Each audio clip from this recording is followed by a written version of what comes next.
Okay, I'm at the KLA airport today waiting for a client who was supposed to arrive to view properties here in Kuala Lumpur. I haven't brought a sign with her name on it, but she never made it. So you see, her trip was cancelled overnight because of the recent tensions overseas involving US and Iran. So you see, when a situation like this happens, travel plans can change very quickly. Now, this is not the first time that this is happening this week. Another buyer from Middle East also had to postpone their trip for a similar reason. You see, from a high level, it might look like, buyers are disappearing or ghosting, but that's not actually what I'm seeing on the ground. If you are thinking about relocating or investing overseas, the shift is actually quite interesting, quite important to understand. So let me share what I've been noticing recently.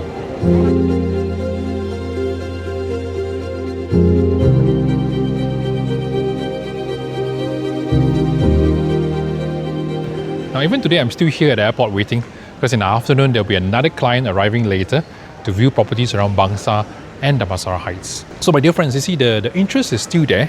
Serious, keen buyers are still coming in. But one thing that I've noticed recently is this. Buyers nowadays are no longer choosing a country based on only lifestyle. A few years ago, 2024, 2025, a lot of conversations were about food, weather, schools, daily convenience. Now the discussion feels very, very different. People are asking more about stability, long-term peace of mind, and whether or not, Malaysia still makes sense 10, 20 years from now. Whether is it a safe haven or not. They are more quietly thinking about the long term. And interestingly, Malaysia is always coming up in all these conversations, which naturally leads to this question. Why Kuala Lumpur? Why now? And from what I'm seeing, it's not just one reason. It's a combination of a few factors. And let me tell you, some of them might surprise you. By the way, if you find my content helpful, do consider subscribing as I'll be sharing hottest news in Kuala Lumpur properties every single week. But let's start with the first one. Now, first overall, it's stability. See, Malaysia has been growing quite steadily. So recently, the economy ending 2025, we have actually grown to around about 5%, which is actually quite healthy comparing to many developed countries. So the thing is, when the country grows steadily, property markets also becomes more predictable over time. But my dear friends, economic growth alone isn't the full story. Another interesting thing that's happening recently is where all these investments is actually going. Now, a lot of it is going into technology, infrastructure. For many, many years, Malaysia already has a strong semiconductor industry, especially in areas like Penang. But right now, my dear friends, there's another wave of investments happening.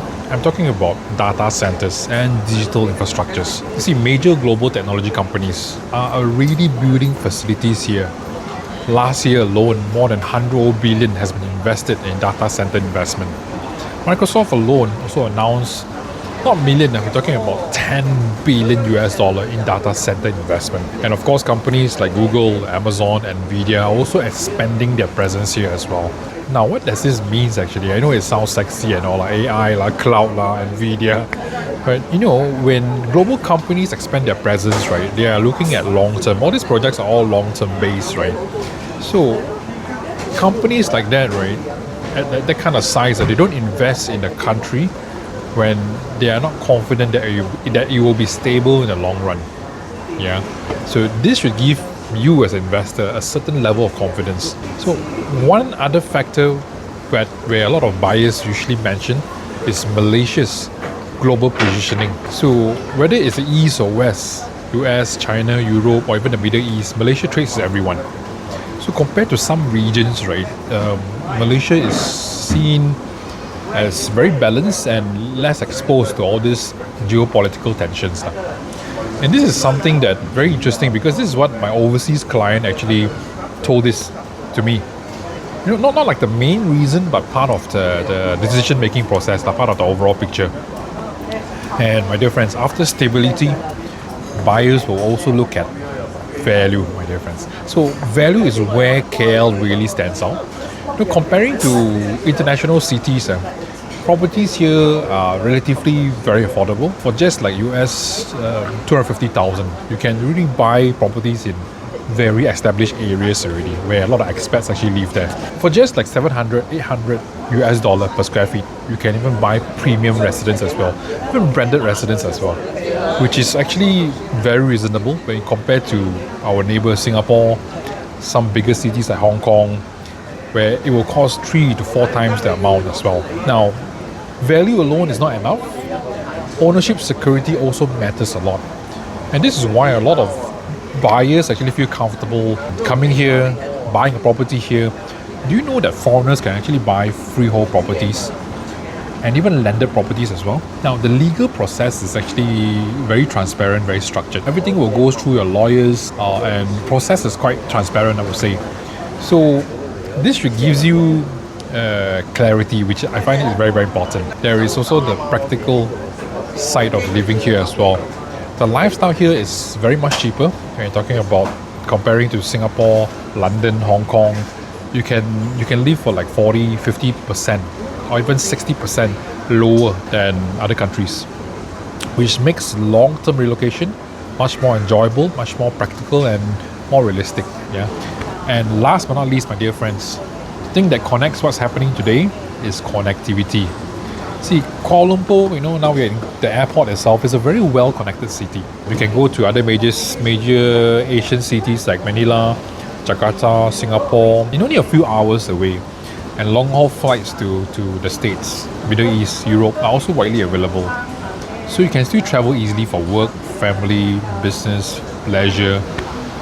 Now you see, when all these flight disruptions happen like today, right, you realize how global everything is, and KL is really very global. And Kuala Lumpur works very, very well. Very sensible place to stay as a home base. Yeah, standing here today at the airport, right, made me realize something.